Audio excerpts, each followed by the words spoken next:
Up next, Juneau's re-election. Jolly says farewell, and a 6th grader celebrates his golden birthday. It's different because this will never happen again. Those stories and more right now on Fox 5 News at 9.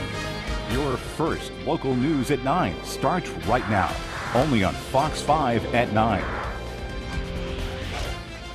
Thanks for joining us tonight. I'm Emily Scarlett. It's payday for those a part of the Cabo settlement. They can expect to receive a $1,000 check by Christmas. A judge has authorized the start of payments to American Indians in a $3.4 billion settlement involving the federal government's mishandling of land trust royalties. The settlement was the result of a lawsuit originally filed by Eloise Cabo of Browning, a law firm representing Cabo and others, says a judge authorized the firm to start sending $1,000 checks to about 350,000 beneficiaries. Attorney Keith Harper says the firm wants to get the first round of checks to as many as possible before Christmas. More payments will be made after the new year. The Montana Department of Justice has issued a missing endangered person alert for a Helena woman after her children's car seats were found in the snow and her children were left unattended in the room at the YWCA. 22-year-old Angelica Melody Gray was last seen yesterday, December 11th at 5 p.m. wearing a gray skirt, gold shirt, and calf-high boots. Gray is 5'11", 140 pounds, with brown hair and green eyes. Her keys and children's car seats were found next to her pickup in the snow, and her children were left unattended in her room at the YWCA in Helena. Her cell phone, identification, and purse were also left in her room. If you have any information, please call the Helena Police Department at 442-3233. Yesterday, we learned the much-anticipated recount in the race for superintendent was canceled after Republican Sandy Welch failed to come up with the $115,000 cost. Today, incumbent Denise Juneau reacts to her official re-election. I'm really pleased that it's behind us now and the recount's not going forward. I know that the clerks and recorders across the state were prepared to do the recount. We had a plan ready to go forward. Secretary of State always makes sure that our elections runs very smoothly. And so we were prepared for the recount. I'm just happy that it's not going forward. And I was always confident that we had a lead that was going to clearly take us to victory even after the recount. Congressman-elect Steve Daines already making progress. Tonight we're learning he's been named to 3 House committees. Daines, a Bozeman-based businessman, will take office in January. Montana's new representative was appointed by Republican leaders to serve on the U.S. House Committee on Natural Resources, Transportation, and Homeland Security.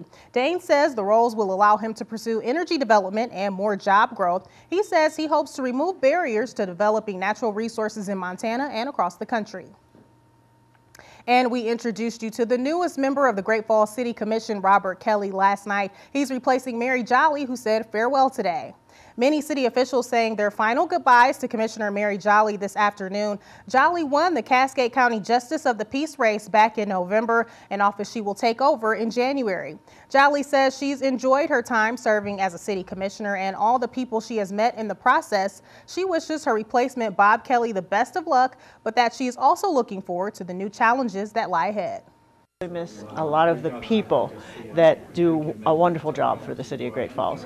And what I'm looking forward to is obviously a brand new challenge, being Justice of the Peace. It's a huge learning curve I'm going through right now.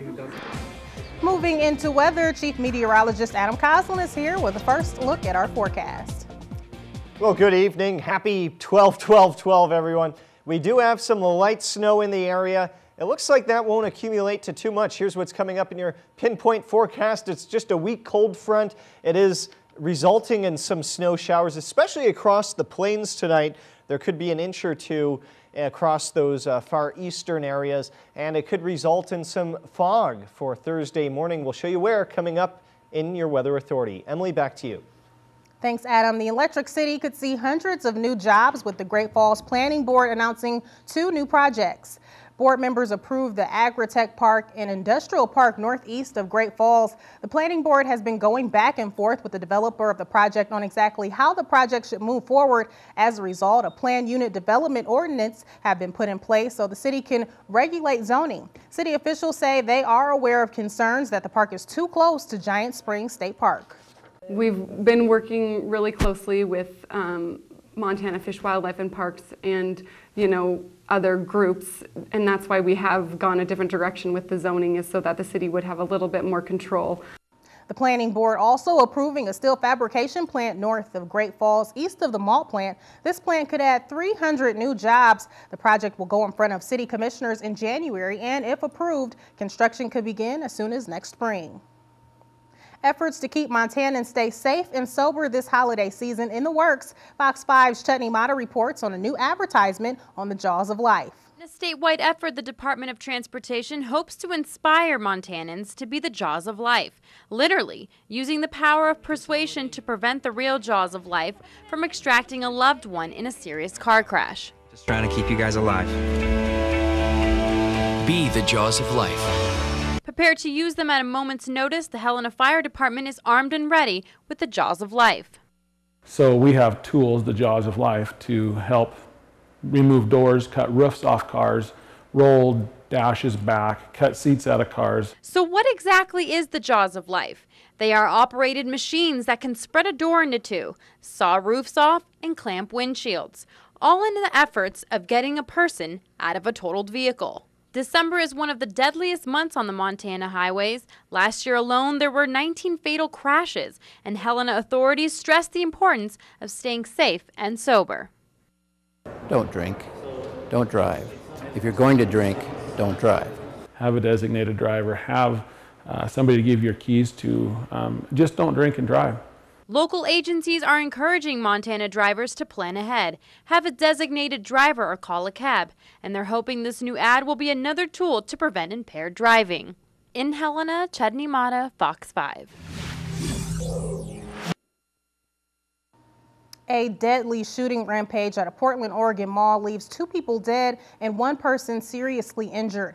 Police say 22-year-old Jacob Tyler Matthews was wearing camouflage when he opened fire in the Clackamas Town Center, forcing hundreds of shoppers and employees to flee. Witnesses say he was also wearing a white mask, a bulletproof vest, and carrying a rifle. Cops say Matthews shot 3 people before shooting and killing himself. For the 2 deceased victims have been identified as 54-year-old Cindy Ann Ewell and 45-year-old Stephen Forsyth.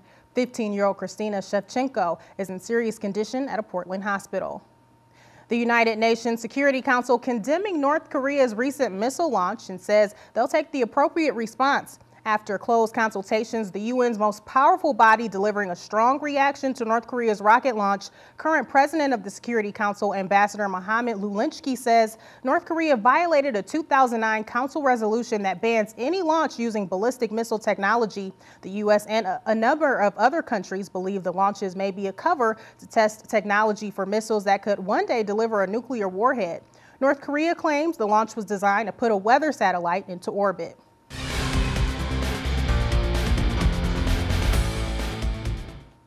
Some lighter news around the world. One World Trade Center, formerly known as the Freedom Tower, is getting a facelift. The first piece of the giant spire that will sit on top of the monumental building lifting into place today. The 408-foot spire is divided into 18 sections, each section weighing 5 to 76 tons. It won't be until March next year when the structure will be entirely in place, but it comes with the title. Once it sits on top, the spire will crown One World Trade Center as the tallest building in the Western Hemisphere, reaching the height of 1,776 feet.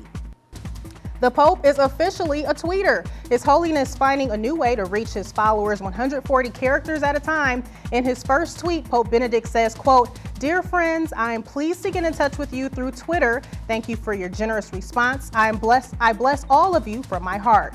The countdown to his first tweet from his Twitter handle at Pontifex alone garnered him nearly 1 million followers worldwide. The daughter of former President George W. Bush is expecting. 30-year-old Jenna Bush Hager announcing she and her husband of 4 years, Henry, are pregnant with their first child. The announcement coming today on NBC's Today Show, where Jenna works as a correspondent. The former prez saying he's fired up about becoming a grandfather for the first time. The baby is due in the spring. And speaking of births, there's a lot of excitement today with the many newborns on this golden birthday. One Great Falls boy is celebrating his 12th birthday, and our own Myra Castaneda caught up with the popular 6th grader. Birthdays are always special, but having your birthday today and turning 12 like 6th grader Carter Carroll is just the icing on the cake. It's different because this will never happen again for the next 100 years. And the birthday boy is right. The next time this number phenomenon, where the 3 same numbers pop up on our calendars, will be 88 years from now on January 1st, 2101, or 010101. The Valley View Elementary student who was working on a science lesson when we caught up with him says this birthday is just like any other. We're just gonna have dinner tonight with my family and have dessert. He found out about this numerical rarity from his dad a couple days ago and says all this attention he's receiving is making his birthday memorable. My friends are like, it's paparazzi.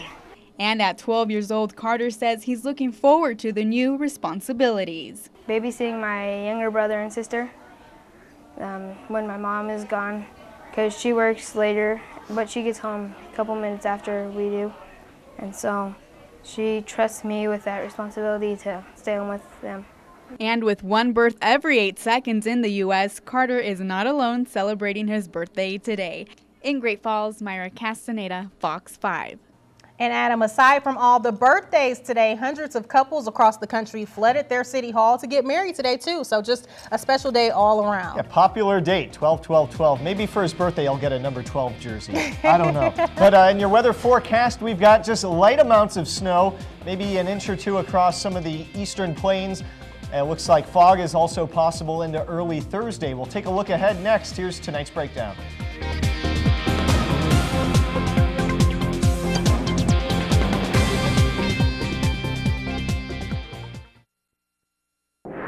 Your Weather Authority forecast continues right now on Fox 5 at 9.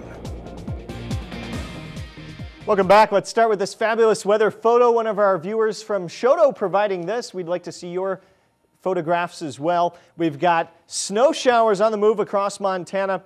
More mild air also spreading through the state, but there's another cool down coming with some more snow, and Kalispell was certainly seeing some of that recently. At this point, it's just overcast skies across the state for pretty much everyone, and there was some mix of rain and snow. It looks like it has transitioned to just snow. Areas like Miles City could pick up another inch or two tonight. 28 in Great Falls right now. It's 14 in Cutbank, 22 in Havre, and 24 in Glasgow. The wind chill making it feel like 6 in Cutbank, and yeah, 12-12. The wind chill's 12 in Bozeman. We've got wind speeds fairly light, 0 to 5 miles per hour. Our Futurecast model takes the snow out of the picture, aside from the Canadian border and the West Yellowstone area. So more sunshine tomorrow, above average temperatures for Friday. That continues for several days. Lows will be in the teens and single digits tonight. We're partly sunny into Thursday, 39 in Fort Benton, 37 in Lewistown, Stanford 38, 33 in White Sulphur Springs, and 37 in Great Falls. Helena also just above freezing, but we'll see either side of those temperatures tomorrow. Chester 28, Shelby 33. So the Rocky Mountain front a bit on the cool side. Shoto 35, Havre just 29 degrees, but at least some more sunshine's in the picture. There also could be some of the patchy freezing fog impacting northeastern areas with highs in the teens and 20s.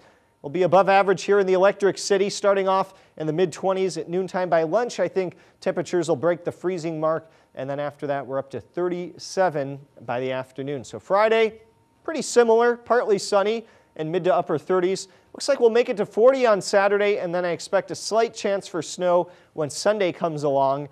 And notice the temperature trend. We're back to 40 on Monday, and by Tuesday with that high at 43, we'll kind of be on that fine line in between rain and snow. So things could become icy there. A front will push through, and despite the sunshine next Wednesday, I think our highs will drop quickly into the low 30s.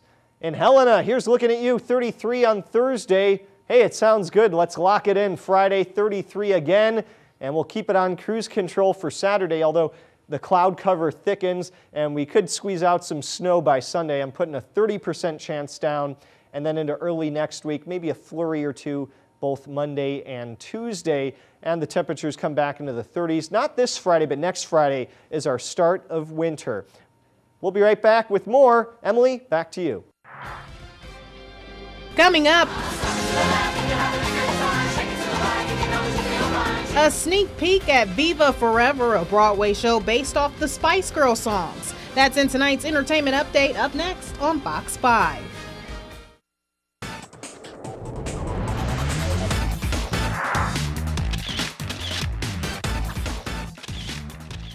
There's a hit out on the Biebs. Lilo reaches an all-time low. Spice Mania hits London, and we'll find out Forbes' top-earning women in music in tonight's Entertainment Update.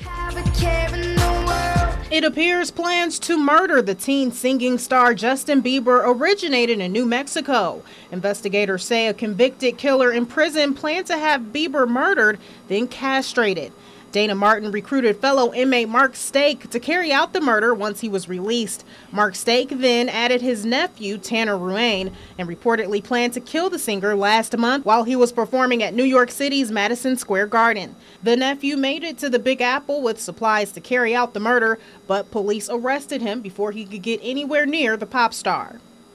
A Los Angeles judge revoking Lindsay Lohan's probation on Wednesday, which could send her back to jail. Lilo faces new charges for reckless driving, lying to police officers, and obstructing an officer. Britney Spears tops Forbes magazine's list of the top-earning women in music. The X Factor judge earned an estimated $58 million from her album, fragrance, and endorsement deals. Taylor Swift is a close second with $57 million, followed by Rihanna with $53 million. The musical Viva Forever, a Broadway show based off the Spice Girls songs, premieres at the Piccadilly Theater.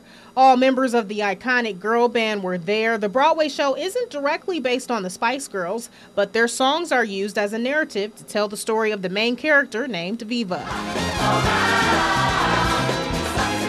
And that's your entertainment update.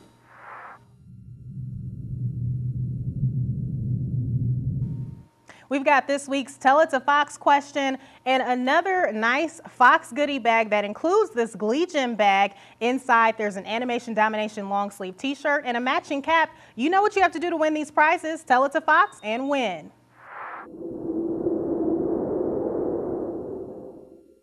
All right, here's what we'd like to know this week. As we enjoy the holiday season in the 21st century, would you say you've transitioned to doing most of your gift shopping online, or do you still prefer your shopping trips to the store?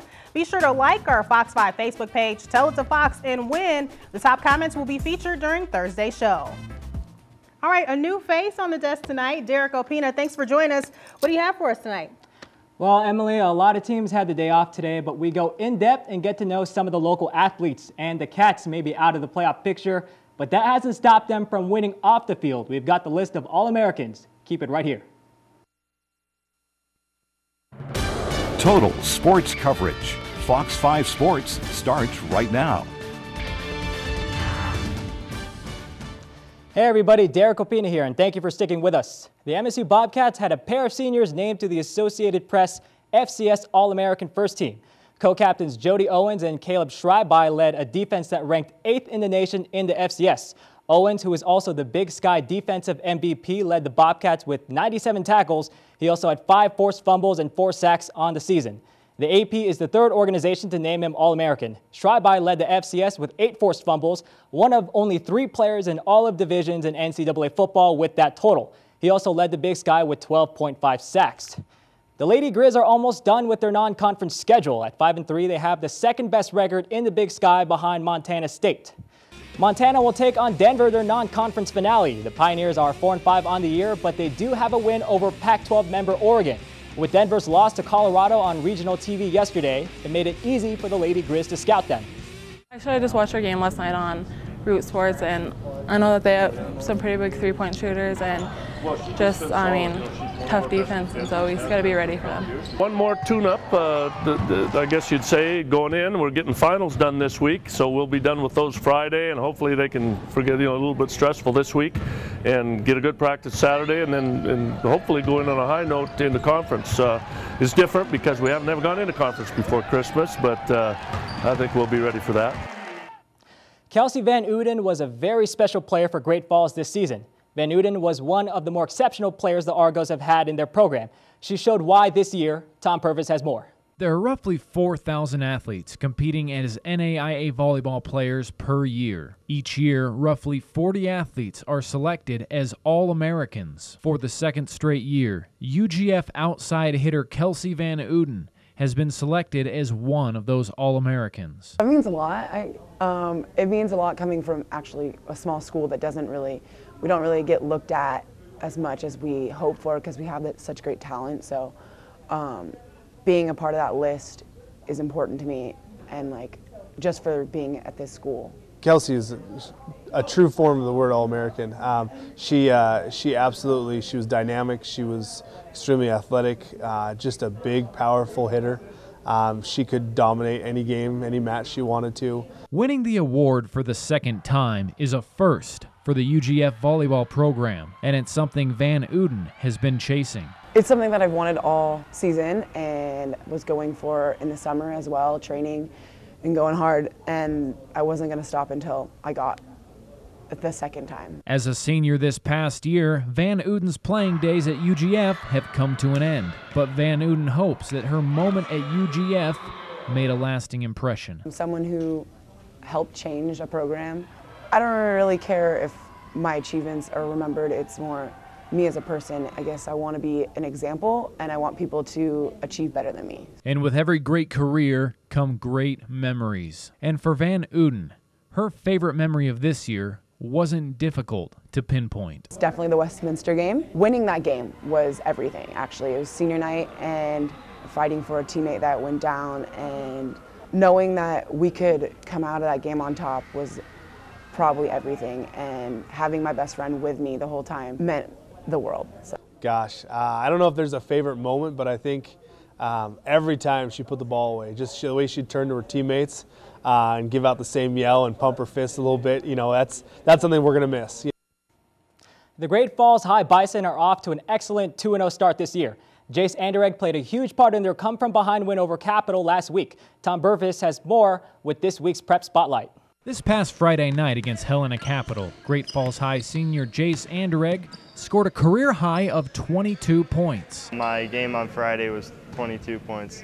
That's the most in a varsity game. I was pretty psyched, but it's definitely motivated me to work even harder and push for the same, if not more, for the upcoming games. That's how many points Jace Anderegg put up in helping lead the Great Falls Bison to a season-opening win. I was surprised at how many opportunities Capital that he got against Capital, because generally they really clamped down on the post, but he got himself open. He powered through a lot of physical play and did a great job. We always knew that, yeah, Jace could do it. We always, you know, he kind of just had a breakout game, and that was good for us. So really helps having him in the post. Anderegg is 6'6", can knock down the outside shot, but also knows what he needs to improve.